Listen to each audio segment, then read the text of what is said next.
Well, I'm really proud of our group because, they really, we struggled against their zone. We couldn't get much of a rhythm after playing beautifully in the first half against their man-to-man. But this group all year has been really poised away from our building when there's been a run and the other team takes the lead. We won it tonight with our defense, though. Our D had to win it for us. They shot, I think, 36% from the floor. And I'm really proud of how we dug in, defended, even though we weren't flowing offensively. I think that's where we've matured a lot. Questions? Again, raise your hand. Let's get the handheld mic to you. Let us know who you are, who you're with. First question to our left. Coach Tim O'Malley with Irish Illustrated. You mentioned the zone bothering you in the second half. What adjustments can you make when they're getting their hands in the passing lanes and everything that was going right in the first half stalls like that? Well, you don't want to overcoach it either because then you more paralyze our guys. I thought, D and Jaron did a better job at key times driving gaps. We ball screened the zone a little bit more, and we treated it a little bit more like a man-to-man situation. Now, to open the second half, we had some great looks from three, and we didn't miss a shot in the first half. You make a couple of those, and it loosens up the whole atmosphere. We miss a couple, and now the thing changes, and you're in a dogfight. But driving the gaps and screening, and screening probably more for this guy because he's come so far with his decision-making with the basketball.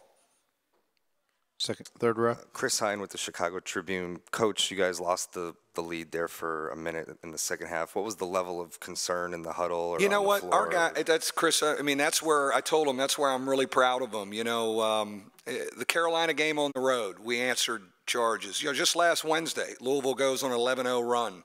This group has always been really poised. They our leadership's good. Demetrius's voice is fabulous in those timeouts. We just kept coming back to, we're not in a great rhythm offensively. We're going to have to defend to win. So let's just keep guarding. We eventually got some transition stuff because we got stops, and then that gave us some breathing room. Front row. J.C. Zumbo, Blue and Gold Illustrated. How much did Steve's three-pointer and then the nice drive by Demetrius just kind of calm things down? Yeah, those were huge plays. Steve Astoria was on an IV this afternoon. He was sick as a dog. And to do what he did, made a big shot, made big plays, and then guarded McClellan most of the night. Fabulous. And this guy, I thought this guy gave us confidence. He started the game for us confidently, driving, kicking, scoring, going to the hole. And I told him after he made that drive, I said, I should have got it to you more and let you drive it. And I said, my mistake, I'll be better tomorrow night. Chris Hine again from the Chicago Tribune. Jaron in the locker room said that their zone was kind of a weird zone, something you haven't seen before. What made their zone different from others you've seen? It's the bodies that are in a zone. When they're long and their open stance bothers you, it's hard. They have some length, and then they have the shot blocker at the rim. And, when he fouled out, we were able to get to the rim a little bit more. So, you get it to the middle. You got the shot blocker back there. They're in passing lanes. It's tricky. It was tricky to play against. And fortunately, he fouled out, and we were able to get to the hole. His drive was huge, and I think that gave us confidence that we could escape.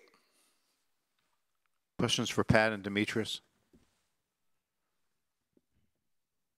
Looking ahead, guys, David Glenn from the David Glenn Show and ACCSports.com. Looking ahead, you had two totally crazy different games against the team you're playing tomorrow. What do you take away from what you remember about those games as you think about that matchup? Pat? It's a great team. We're going to have to play. We're going to have to be on our A game. But we just want to be aggressive, keep doing the things we're doing. We did a great job tonight defensively. We did a great job tonight offensively. We just need to do it more consistently. Pat?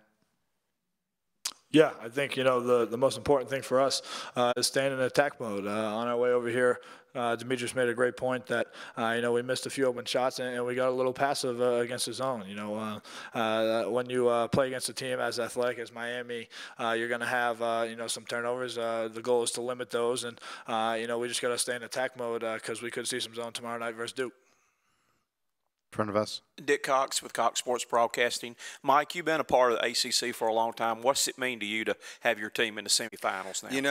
I told Seth Greenberg coming off the court, I really feel we're in the ACC now. To come out tomorrow night in the semifinals, 3 long-standing founding members of the ACC and us, I feel like we're in it. I'm really proud to come out with my team tomorrow night in this atmosphere and playing against a great program.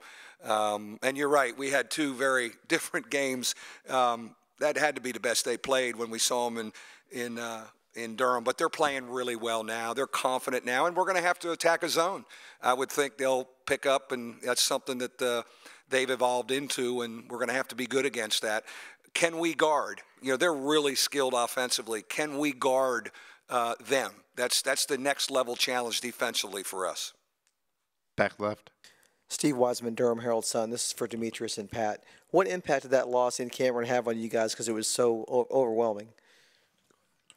That loss was something that came out and they bit us. I think it was something that from the jump they had a little bit more energy than we did. But to be honest, I think it's something that's gonna help motivate us moving into tomorrow. Obviously, we had a great game versus them at our home, but when we went down there, they killed us and they really made a statement where most people think that the win we had may have been more of a fluke than anything. So I think we're going to use that as motivation and. We couldn't be happier to get a rematch versus them, and we're going to, have to come out and play our best.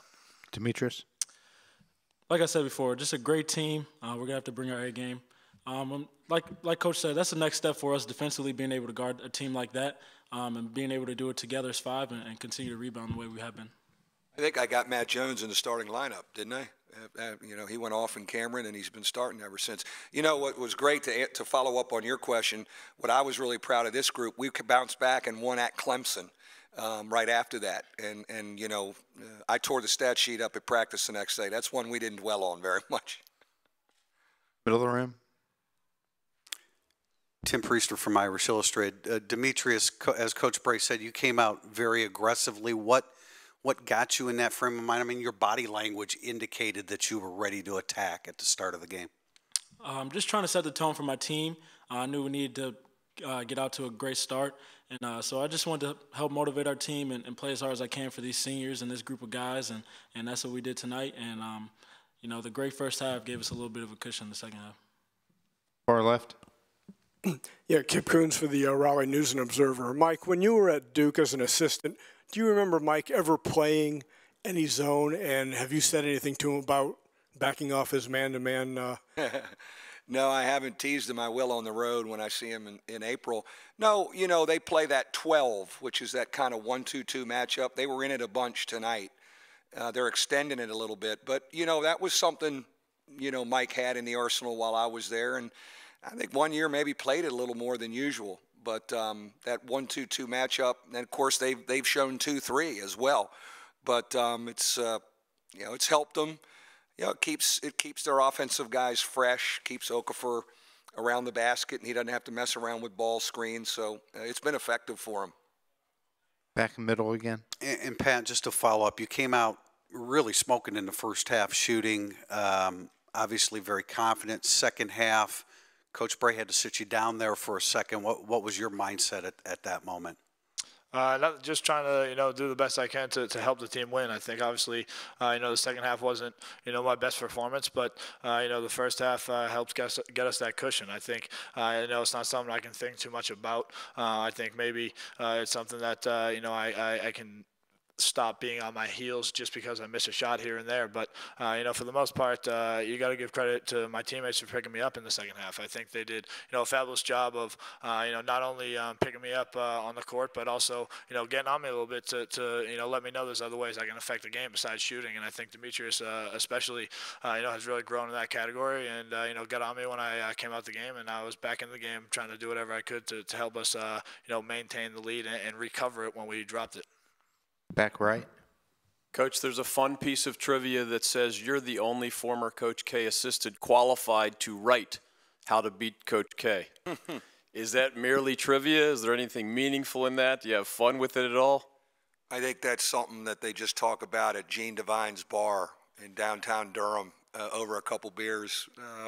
When I said this about when we've had success against Duke, it was like when I got to Notre Dame, when we could beat Syracuse and we could beat Georgetown, those were program endorsing wins as we were trying to build a program. And the same thing this year for us to beat Duke and to beat North Carolina. That makes us look like we belong in this league. Yeah, I had a great 8 years there. Mike and I get together when we're on the road recruiting and talk about it a lot. But again, it's a thrill for me to come out in the semifinals tomorrow night with our program again and these other 3 programs, and certainly to play Duke. It's a proud moment for us. Any other questions? Okay, thank you.